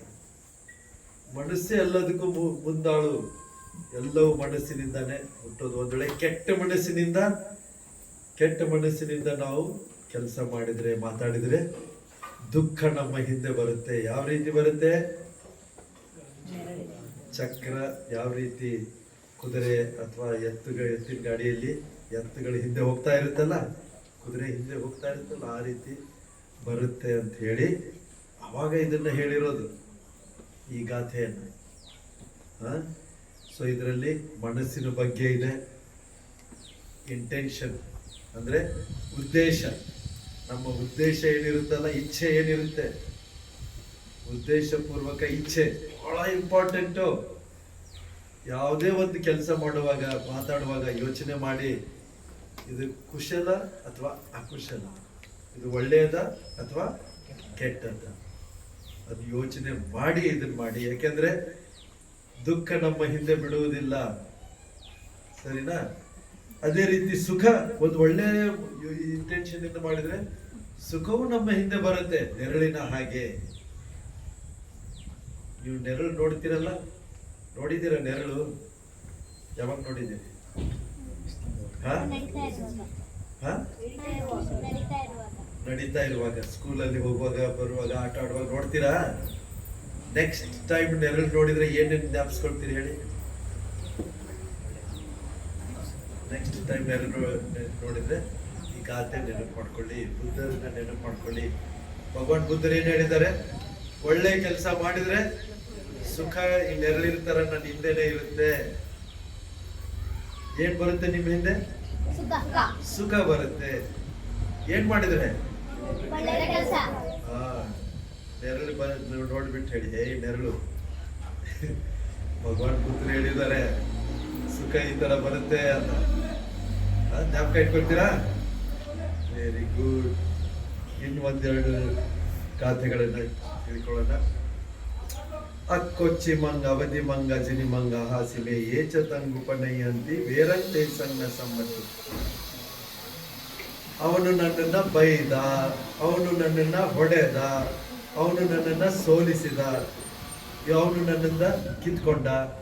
ಈ ರೀತಿ ಯಾರಾದ್ರೂ ಪದೇ ಪದೇ ಯೋಚನೆ ಮಾಡ್ತಾ ಇದ್ರೆ ಅವ್ರ ಮನಸ್ಸಿನಲ್ಲಿ ಕೋಪ ಕಡಿಮೆ ಆಗತ್ತಾ? ನೀವು ಆ ತರ ಮಾಡ್ತೀರಾ? ನಿಮ್ಮ ಫ್ರೆಂಡ್ಸ್ ಯಾರಾದ್ರೂ ನಿಮಗೆ ಬೈದ್ಬಿಟ್ರೆ, ಓ ನನ್ನ ಫ್ರೆಂಡ್ ಬೈದ, ನನ್ನ ಫ್ರೆಂಡ್ ಬೈದ, ನನ್ನ ಫ್ರೆಂಡ್ ಬೈದ ಅಂತ ಅದನ್ನೇ ಯೋಚನೆ ಮಾಡ್ತೀರಾ? ಮಾಡಬಾರ್ದು. ಹೋಗ್ಲಿ ಬಿಡು ಅಂತ ಬಿಟ್ಬಿಡ್ಬೇಕು. ಯಾರು ಈ ರೀತಿ ಹಗೆತನ ಇಟ್ಕೊಂಡು, ಓ ಅವನು ನನಗೆ ಬೈದ, ಅವನು ಇದನ್ನ ಮಾಡ್ದ, ನನಗೆ ಇನ್ಸಲ್ಟ್ ಮಾಡ್ದ, ನನಗೆ ತೊಂದರೆ ಕೊಟ್ಟ, ಯಾರು ಈ ರೀತಿ ಮಾಡ್ತಾರೆ ಅವರ ಕೋಪ ಹಗೆತನ ಎಂದು ಶಮನ ಆಗುವುದಿಲ್ಲ. ಆದ್ರೆ ಅದನ್ನೇ ಮತ್ತೆ ಇನ್ನೊಂದರಲ್ಲಿ ಹೇಳ್ತಾರೆ, ಯಾರು ಈ ರೀತಿ ನನಗೆ ಬೈದ, ಹೊಡೆದ, ಕಿತ್ಕೊಂಡ ಅಂತ ಯಾರು ಯೋಚನೆ ಮಾಡಲ್ಲ ಅವರ ಹಗೆತನ ಶಮನ ಆಗುತ್ತೆ. ಅರ್ಥ ಆಯ್ತಾ? ಇನ್ನೊಂದು ಐದನೇ ಗಾತೆ ಬಹಳ ಇಂಪಾರ್ಟೆಂಟ್. ನಹಿ ವೇರೇನ ವೇರಾನಿ ಸಮ್ಮಂತಿ ಇದಕುದಾಚನ ಅವೇರೇನ ಚ ಸಮ್ಮಂತಿ ಏಸ ಧಮ್ಮೋ ಸನಂತನೋ. ವೈರದಿಂದ ವೈರ ಎಂದು ಹೋಗುವುದಿಲ್ಲ. ಸಾಧ್ಯ ಇದೆಯಾ? ಇವಾಗ ನಿಮ್ಮ ಮೇಲೆ ಯಾರು ಕೋಪ ಮಾಡ್ತಾ ಇದ್ದೀರಿ, ಅವ್ರ ಮೇಲೆ ನೀವು ಕೋಪ ಮಾಡ್ಕೊಂಡ್ರೆ ನಿಮ್ಮ ವೈರತ್ವ ಹೋಗುತ್ತಾ? ಎನಿಮಿಟಿ ಹೋಗುತ್ತಾ? ಕೋಪ ಹೋಗುತ್ತಾ? ಇವಾಗ ಬೆಂಕಿ ಇದೆ, ಬೆಂಕಿ ಆರಿಸ್ಬೇಕು ಅಂದ್ರೆ ಏನ್ ಹಾಕ್ಬೇಕು? ನೀರು. ಅದ್ರ ಮೇಲೆ ಪೆಟ್ರೋಲ್ ಹಾಕ್ಬಿಟ್ರೆ ಜಾಸ್ತಿ ಆಗ್ಬಿಡುತ್ತೆ. ಅದೇ ರೀತಿ ಯಾರಾದ್ರೂ ಕೋಪ ಇದ್ದಾರೆ, ಕೋಪದ ಮೇಲೆ ಇನ್ನೂ ಕೋಪ ಮಾಡ್ಕೊಂಡ್ಬಿಟ್ರೆ ಜಾಸ್ತಿ ಆಗ್ಬಿಡುತ್ತೆ. ಅದೇ ಕೋಪದ ಮೇಲೆ ನೀವೇನ್ ಹಾಕ್ಬೇಕು? ಮೈತ್ರಿಯಿಂದ ಮಾತಾಡ್ಬೇಕು, ಮೈತ್ರಿಯಿಂದ ಇರಬೇಕು, ಮೈತ್ರಿಯ ನೀರನ್ನ ಹಾಕ್ಬೇಕು ಅಲ್ವಾ? ಅವೇರ ಅಂದ್ರೆ ಮೈತ್ರಿ. ಕೋಪದಿಂದ ಕೋಪ ಕಡಿಮೆ ಆಗಲ್ಲ, ವೈರತ್ವದಿಂದ ವೈರತ್ವ ಕಡಿಮೆ ಆಗಲ್ಲ, ಮೈತ್ರಿಯಿಂದ ಮಾತ್ರ ಅದು ಹೋಗುತ್ತೆ. ಇದು ಏಸದಮ್ಮೋ ಸನಾತನೋ, ಇದು ಸನಾತನ ಧರ್ಮ. ಸನಾತನ ಧರ್ಮ ಅಂದ್ರೆ ಏನು? ಸನಾತನ ಧರ್ಮ ಅಂದ್ರೆ ಯಾವಾಗ್ಲೂ ಇರ್ತಕ್ಕಂಥ ಧರ್ಮ. ಸರಿನಾ? ಈ ನಿಯಮಗಳು ಸನಾತನ ಧರ್ಮ. ಯಾರೋ ಏನೋ ಒಂದು ಹೇಳ್ಬಿಟ್ರೆ, ಇದು ಮಾಡಿಬಿಟ್ರೆ ಅದು ಸನಾತನ ಧರ್ಮ, ಅದು ಇದು ಅಂತ ಅನ್ಕೊಂಡು ಸನಾತನದ ಹೆಸರಲ್ಲಿ ಏನೇನೋ ಮಾಡ್ಕೊಂಡ್ಬಂದ್ರೆ ಸನಾತನ ಆಗಲ್ಲ. ಯಾವ ನಿಯಮ, ಲಾ ಯಾವಾಗ್ಲೂ ಇದೆ, ಅದಕ್ಕೆ ಹೇಳ್ತಾರೆ ಪಾಳಿಯಲ್ಲಿ ಸನಾತನ ಧರ್ಮ, ಸನಾತನ ಧರ್ಮ. ಅರ್ಥ ಮಾಡ್ಕೊಳ್ಳಿ ನೀವು. ಸತ್ಯಕ್ಕೆ ಅನುಸಾರವಾಗಿರುವ ನಿಯಮ, ಯಾವಾಗ್ಲೂ ಇರ್ತಕ್ಕಂಥ ನಿಯಮ. ಇವಾಗ ಕೋಪದಿಂದ ಕೋಪ ಹೋಗಲ್ಲ. 2000 ವರ್ಷ 10,000 ವರ್ಷದ ಹಿಂದೆನೂ ಇದೇ ನಿಯಮ ಇತ್ತು, ಇವತ್ತು ಕೂಡ ಇದೇ ನಿಯಮ ಇದೆ, ಮುಂದೆಯೂ ಇದೇ ನಿಯಮ ಇರುತ್ತೆ. ಆದ್ರಿಂದ ಅದನ್ನ ಸನಾತನ ಅಂತ ಹೇಳ್ತಾರೆ. ಪರೇಚನ ವಿಜಾನಂತಿ ಮಯ ವ್ಯತ್ತಯ ಮಾಮಸೆಯೇ ಚ ತತ್ವ ವಿಜಾನಂತಿ ತತ್ವ ಸಂಬಂಧಿ ಮೇದಗ. ನಾವು ಏನ್ ಯೋಚನೆ ಮಾಡ್ಬೇಕು ಅಂತ, ಒಂದು ದಿನ ನಾವೆಲ್ಲ ಸಾಯ್ಲೇಬೇಕು. ನಾವು ಪರ್ಮನೆಂಟ್ ಆಗಿರ್ತೀವ ಅಥವಾ ಒಂದಿನ ಹೋಗ್ತೀವ? ಸಾಯ್ತೀವಿ ತಾನೆ. ಸಾಯೋದಿಕ್ ಭಯನ ನಿಮ್ಗೆ?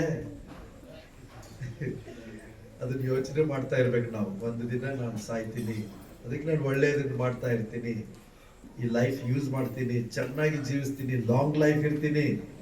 ಅರೆ ಲಾಂಗ್ ಲೈಫ್ ವೇಸ್ಟ್ ಲೈಫ್ ಅಲ್ಲ, ಲಾಂಗ್ ಲೈಫ್ ಯೂಸ್ಫುಲ್ ಲೈಫ್. ನನ್ನ ಮನಸ್ಸನ್ನ ಬೆಳೆಸ್ತೀನಿ, ಬೇರೆಯವರಿಗೆ ಸಹಾಯ ಮಾಡ್ತೀನಿ ಅಲ್ವಾ? ಒಂದು ದಿನ ನಾನು ಸಾಯ್ತೀನಿ ಅಂತ ಯಾರು ತಿಳಿದುಕೊಳ್ತಾರೋ ಅವರು ಜಗಳ ಗಿಗಳ ಇವೆಲ್ಲ ಬಿಟ್ಬಿಡ್ತಾರೆ ಅಲ್ವಾ? ಜನ ಆಸ್ತಿ ಪಾಸ್ತಿ ಕೊಲೆನೂ ಮಾಡ್ತಾರೆ. ಅದು ಯಾರು ಇದನ್ನ ಮರಣದ ಬಗ್ಗೆ ತಿಳುವಳಿಕೆ ಹೊಂದಿದ್ದಾರೆ ಅವ್ರು ಬಿಟ್ಬಿಡ್ತಾರೆ.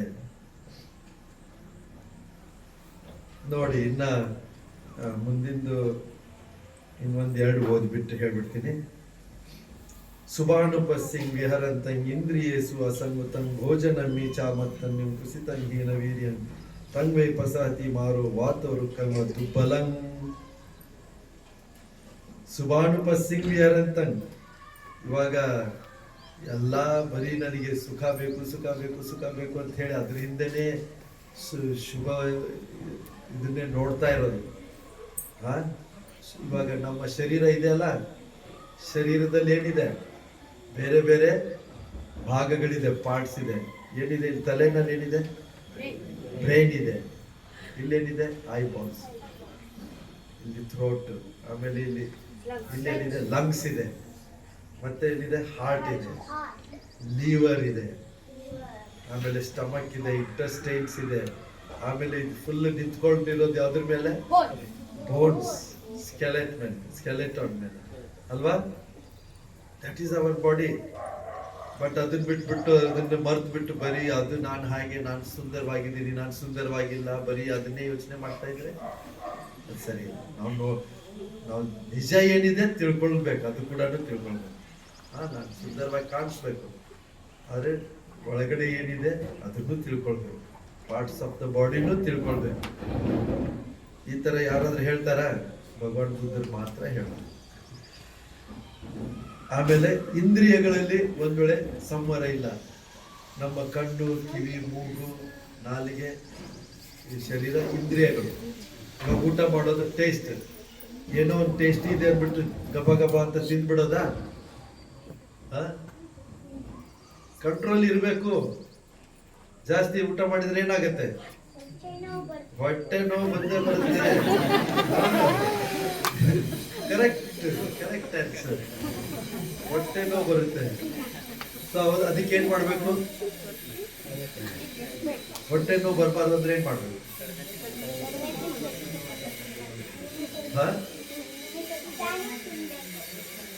ನಿಧಾನಕ್ಕೆ ತಿನ್ಬೇಕು. ನಿಧಾನಕ್ಕೆ ನಾನು ಇಷ್ಟು ಜಾಸ್ತಿ ತಿನ್ಬಿಟ್ರೆ ಏನ್ ಮಾಡ್ಬೇಕು? ಕರೆಕ್ಟ್, ಲಿಮಿಟ್ ಆಗಿ ತಿನ್ಬೇಕು. Very good. ಸೊ ಲಿಮಿಟ್ ಆಗಿ ತಿನ್ಬೇಕು ಅಂತಂದ್ರೆ ಅದನ್ನೇ ಇಂದ್ರಿಯ ಸಂವರ ಅಂತ ಹೇಳ್ತಾರೆ. ಕಣ್ಣುಗಳಲ್ಲಿ ಲಿಮಿಟ್ ಇರಬೇಕು, ಕಿವಿನಲ್ಲಿ ಲಿಮಿಟ್ ಇರಬೇಕು, ಮೂಗಿನಲ್ಲಿ ಲಿಮಿಟ್ ಇರಬೇಕು, ನಾಲಿಗೆಯಲ್ಲಿ ಲಿಮಿಟ್ ಇರಬೇಕು, ಶರೀರದಲ್ಲಿ ಲಿಮಿಟ್, ಎಲ್ಲದರಲ್ಲಿ ಲಿಮಿಟ್ ಇದ್ರೆ ಸರಿಯಾಗಿರ್ತೀವಿ. ಲಿಮಿಟ್ ಕ್ರಾಸ್ ಆಗಿಬಿಟ್ರೆ ದುಃಖ, ರೋಗ ಅಲ್ವಾ? ಸೊ ಭಗವಾನ್ ಹೇಳ್ತಾರೆ, ಶ್ರದ್ಧೆ ಮತ್ತು ಪ್ರಯತ್ನ ಬೆಳೆಸ್ಕೊಳ್ಳಿ, ಇಂದ್ರಿಯ ಸಂವರ ಬೆಳೆಸ್ಕೊಳ್ಳಿ. ಅವ್ರ ಮನಸ್ಸಲ್ಲಿ ಮಾರ ಅಂತಂದ್ರೆ ಕೆಟ್ಟತನ ಬರುವುದಿಲ್ಲ. ಒಂದ್ ವೇಳೆ ವೀಕ್ ಮೈಂಡ್ ಇದ್ರೆ ಏನಾಗ್ಬಿಡುತ್ತೆ?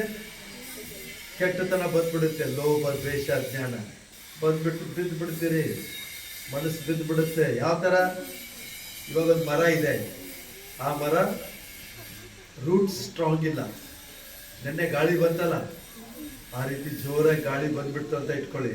ಒಂದ್ ಮರಕ್ಕೆ ರೂಟ್ಸ್ಗಳು ಸ್ಟ್ರಾಂಗ್ ಇಲ್ಲ, ಅದರ ಕೊಂಬೆಗಳು ಸ್ಟ್ರಾಂಗ್ ಇಲ್ಲ, ಅವಾಗ ಏನಾಗ್ಬಿಡುತ್ತೆ? ಆ ಮರ ಬಿದ್ದ್ಬಿಡುತ್ತೆ, ಟಕ್ ಅಂತ ಬಿದ್ದ್ಬಿಡುತ್ತೆ. ಅದೇ ರೀತಿ ಮನಸ್ಸು ಸ್ಟ್ರಾಂಗ್ ಇಲ್ಲ ಅಂದ್ರೆ, ಈ ಕ್ಲೇಶಗಳು ಬಂದ್ಬಿಡ್ತು ಅಂದ್ರೆ ಬಿದ್ದ್ಬಿಡುತ್ತೆ, ನಾವು ಸೋತ್ ಬಿಡ್ತೀವಿ. ಅದೇ ಮನಸ್ಸು ಗಟ್ಟಿಯಾಗಿದ್ಬಿಟ್ರೆ ಬೀಳಲ್ಲ. ಇವಾಗ ಇದರಲ್ಲಿ ಎಕ್ಸಾಂಪಲ್ ಭಗವಾನ್ ಬುದ್ಧರು ಏನ್ ಎಕ್ಸಾಂಪಲ್ ಕೊಟ್ಟಿದ್ದಾರೆ? ವೀಕ್ ಮೈಂಡ್ಗೆ ಮರ ಕೊಟ್ಟರು, ವೀಕ್ ಮರ. ಸ್ಟ್ರಾಂಗ್ ಮೈಂಡಿಗೆ ಏನ್ ಕೊಟ್ಟಿದ್ದಾರೆ ಗೊತ್ತಾ? ರಾಕಿ ಹಿಲ್, ಒಂದು ದೊಡ್ಡ ಬಂಡೆ ಇದೆ, ದೊಡ್ಡ ಬಂಡೆ ಇದೆ. ಚಂಡಮಾರುತ ಬಂದ್ರು, ಗಾಳಿ ಬಂದ್ರು, ಮಳೆ ಬಂದ್ರು ಆ ಕಲ್ಲಿಗೆ ಏನಾದ್ರು ಆಗತ್ತಾ? ಏನೂ ಆಗಲ್ಲ, ಸ್ಥಿರವಾಗಿ ನಿಂತಿರುತ್ತೆ ಅಲ್ವಾ? ಅದೇ ರೀತಿ ಮನಸ್ಸು ಸ್ಟ್ರಾಂಗ್ ಇದ್ರೆ ಎಂತದೇ ಬರ್ಲಿ, ಒಳಗಡೆಯಿಂದ ತೊಂದರೆ, ಒಳಗಡೆಯಿಂದ ಕ್ಲೇಶಗಳು ಬರ್ಲಿ, ಹೊರಗಡೆಯಿಂದ ಜನ ನಮಗೆ ಬೈತಾರೋ ಬಿಡ್ತಾರೋ ಏನೋ ಮಾಡ್ತಾರೆ ಅಂತ ಬರ್ಲಿ, ಯಾವುದೇ ಪರಿಸ್ಥಿತಿ ಬಂದ್ರು ನಾವು ಯಾವ ತರ ನಿಂತ್ಕೊಳ್ತೀವಿ? Solid rock. ಯಾವ ತರ?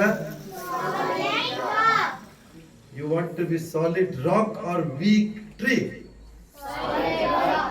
Very good. Okay okay okay okay ಇನ್ನೊಂದು ಹೇಳ್ಬಿಡ್ಲಾ? ಇನ್ನೊಂದು last ಹೇಳ್ಬಿಡ್ಲಾ?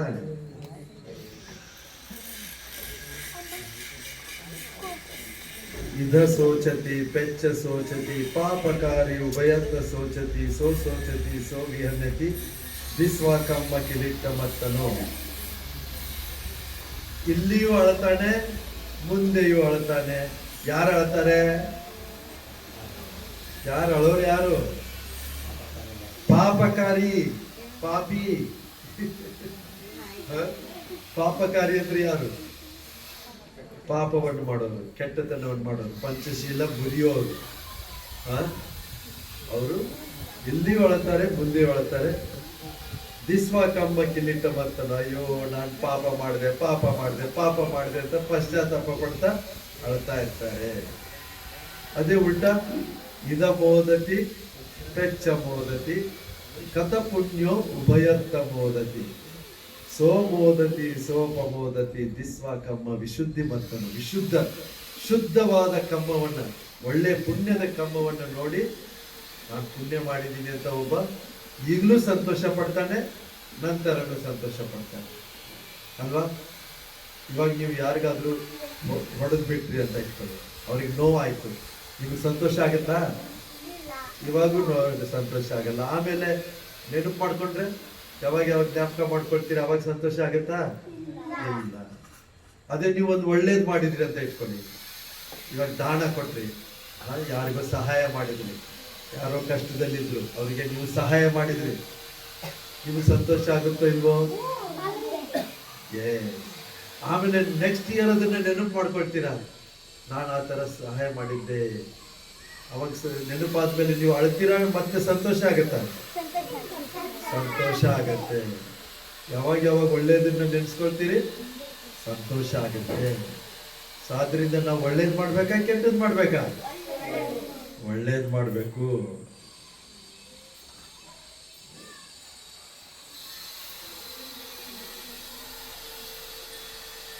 Very good very good very good.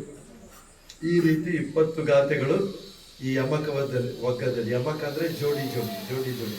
ಇವಾಗ ಕೆಟ್ಟದ್ದು ಒಳ್ಳೇದು, ಕೆಟ್ಟದ್ದು ಒಳ್ಳೇದು, ಆ ತರ ಜೋಡಿ ಜೋಡಿ ಇದಾವಲ್ಲ. ಆದ್ರಿಂದ ಈ ಚಾಪ್ಟರ್ ಹೆಸರು ಪೇರ್ಸ್, ಇಂಗ್ಲಿಷಲ್ಲಿ ಪೇರಿಂಗ್, ಜೋಡಿ ಜೋಡಿ.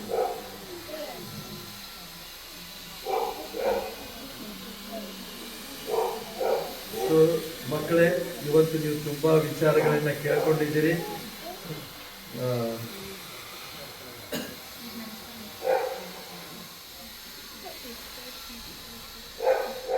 ಯಾವಾಗ ಯಾವಾಗ ನಿಮಗೆ ಸಮಯ ಸಿಗುತ್ತೋ